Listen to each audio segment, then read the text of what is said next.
Hi, my name's Peter Davis and I'm a consultant working for HEARINGLife, and I'd just like to answer a few questions with regards to hearing loss and audiology.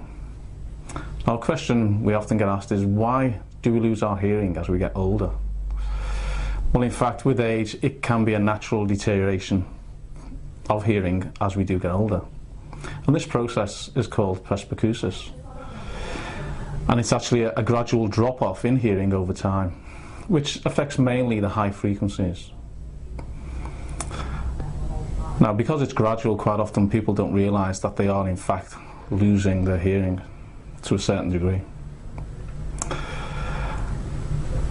And people need to accept that they do actually have a hearing loss, and at some stage they will address their problem.